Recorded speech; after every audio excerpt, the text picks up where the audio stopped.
Hello all, this is Faithful Academics, and today is going to be our first book review, Humble Calvinism, and If I Have the 5 Points, But Not Love, ... by J.A. Metters.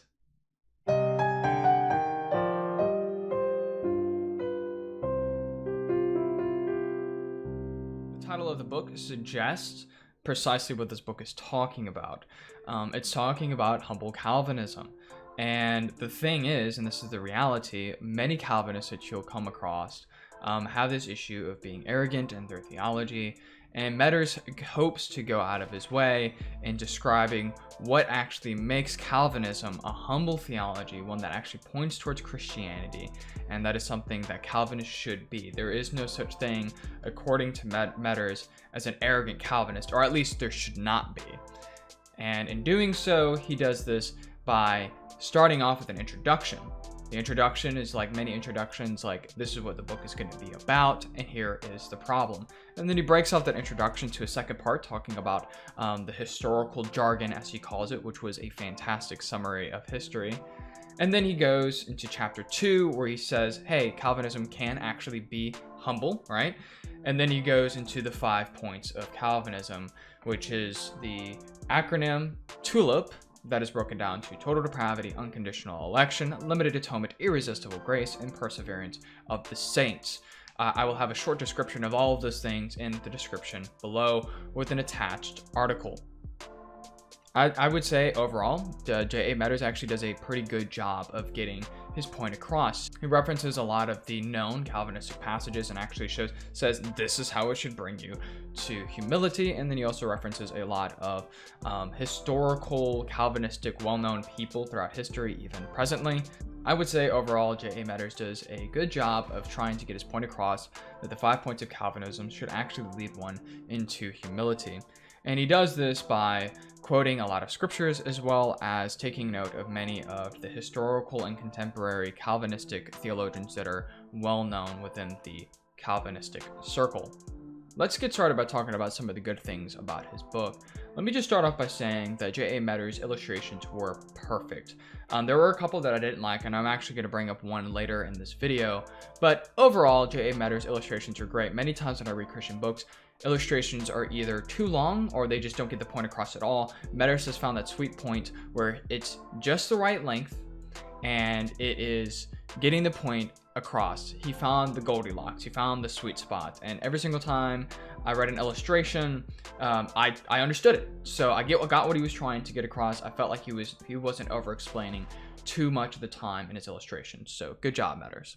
Second good thing about his book is that he actually hits his broad audience. In the book, he's actually seemingly trying to reach out to the laymen in the Christian church, as well as pastors and seminary students and PhD scholars, but all at the same time keeping the writing level lower so that way everybody can actually consume the content. He doesn't use big words. I think there was maybe like one word where I was like, I don't know what that means. Other than that, everything else was like, man. So he didn't use a ton of academic jargon. And in fact, it was a very down-to-earth kind of book. And I think for this book, it was actually good. I'm not saying that academic jargon isn't necessary, and an academic book surely is necessary, but for this kind of book, definitely don't need that academic jargon, and I think that J.A. Metters does well in doing that. And finally, I think one of the good parts about this book as well was how he just got his point across, and I think I kind of touched on that at the beginning of this recording, but really, I mean, he just uses well-known Calvinistic passages, as well as using many of the historical and contemporary well-known Calvinistic theologians today to show people that even these people understand the importance of a humble Calvinism. He quotes people like J.I. Packer, John Calvin himself, and R.C. Sproul. And of course, the list goes on. Let's go ahead and transition over to the negative stuff. And for starters, there's one illustration that I found very unsettling. And I don't think that Metters did it or wrote it in such a way that was arrogant, haughty, or that was non-gracious, but I think that certain readers could definitely read it that way. I know at the beginning of the video, I said that I was actually going to talk about the TULIP acronym in the description below, but for the purpose of this video, I'm actually going to talk just a little bit about unconditional election to get my point across and why I do not like this upcoming illustration. Unconditional election is a belief that God in and of himself elects individuals. This is not based off of how they're going to act as far as their behavior and their sin or how well they do. God is going to unconditionally, there's no condition in which God is going to elect people. And Calvinists specifically believe that this unconditional election means it's not based off of how people are going to respond to his grace or not. So there is actually some people who believes that based off of God's foreknowledge, what God knows of the future, and this is how God is going to elect his people. God sees into the future that these people are going to accept his grace, and so he saves those people. And there are some issues with that theology. Maybe I'll talk about that in another video. But in a book where he is trying to be extremely gracious, I felt as if this illustration didn't come off as such. Let's go ahead and transition over to the Kindle. For starters, I want to say that Metters is aware that some people who are not Calvinists may be reading this book. As you can see, if you've rejected Calvinism because of what you experienced of Calvinist, or you picked up this book because Humble and Calvinism seem strange, words find together, I pray it will be a balm to you. And so this is an acknowledgement that he has in the book. However, he uses this as one illustration. He goes on to say, in an effort to unravel the mystery of mercy, folks will explain predestination and God's foreknowledge as God choosing those whom he knew would choose him. So God looked down the corridors of time, based his election on those who would respond to the gospel. That's not the testimony of the scriptures. God consulting with the future sounds like he polished off a crystal ball, an amulet, or some kind of magical housewares to see if he could learn something he didn't already know. Mirror, mirror on the wall, show me who will respond to the gospel call. I felt like J.A. Metters is obviously trying to make some kind of joke. And I felt as if the joke felt flat, and I feel like that's not really gracious to the other side of theology. There are actually people who do believe that God's foreknowledge is the determining factor of whether or not God is going to save people. And this is not precisely outside of his external nature, as they will say. And I felt like when J.A. Metters uses that illustration, it seemingly ignores their side of theology, and it comes off as a bit non-humbling. But that's the only part of the book that I was kind of like, oh, like that's cringe. That's not really getting the point of the book that you want to get across. And I don't think that he did this on purpose. I think he was just trying to make a joke, but the joke kind of just fell flat.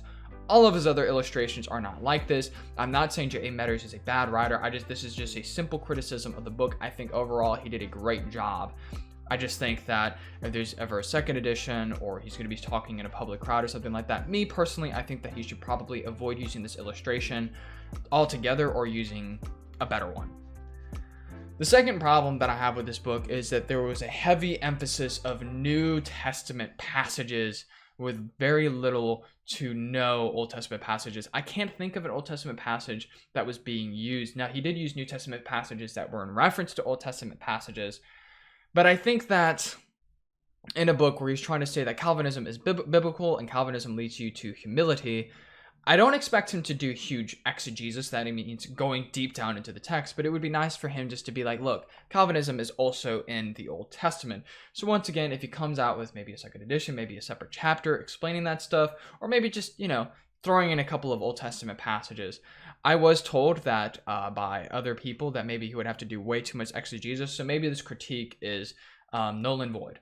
There's no point for him to have put all of these Old Testament passages, as the book's point was made across. He used New Testament passages, which is still God's word, and he was still able to bring across that Calvinists are supposed to be humble, and I think that he does a great job. So overall, if I had to give this a rating system, I would definitely say like 4.5 out of 5. It's a great book, all right? I can't really complain. The only reason why I'm knocking off like half of a star is because like I think in order for it to give something like 5 out of 5, like the best of the best, is because it would just have to be a book that takes me back, and I would have to just find that his audience was well met and everything, blah, blah, blah, way down to the nitty gritty. And I just felt like with the missing of Old Testament passages, as well as that one reference to the bad illustration, I think 4.5 out of 5. Probably just give him 5 out of 5 on Amazon. It's worth the read if you want an easy breezy read.